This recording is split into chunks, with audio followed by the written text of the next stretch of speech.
Bonjour à toutes, bonjour à tous. Je sors avec mes collègues députés du rendez-vous avec Sébastien Lecornu. Rendez-vous au cours duquel nous devions aborder la proposition de loi intégrale et plus spécifiquement son inscription à l'ordre du jour de l'Assemblée nationale. Ce rendez-vous était un rendez-vous d'importance puisque le Premier ministre nous a reçus avec bon nombre de ses ministres. À l'occasion de ce rendez-vous, nous avons rappelé à quel point nous tenions à ce que la loi intégrale puisse être traitée rapidement et rapidement inscrite à l'ordre du jour de l'Assemblée nationale. Nous avons rappelé toute l'importance qu'il y avait à traiter ce sujet à la fois pour les femmes mais également pour les enfants.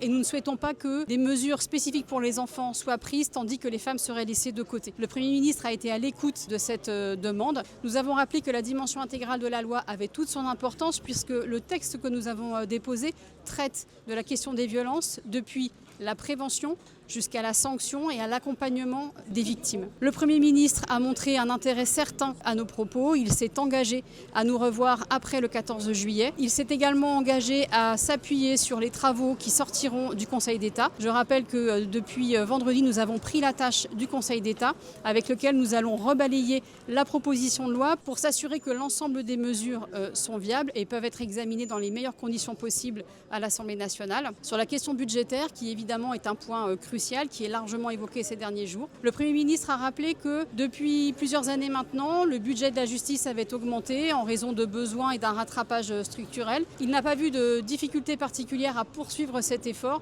ce qui nous a laissé penser que potentiellement les moyens seront trouvés si nous examinons le texte de la loi intégrale et si nous parvenons à une adoption dans un délai relativement court. Évidemment, nous allons rester très vigilants sur les engagements à la fois du Premier ministre mais aussi de ses ministres et c'est la raison pour laquelle nous vous invitons à rejoindre les mobilisations devant les palais de justice de votre commune, de votre ville, de votre préfecture, place Vendôme si vous habitez Paris.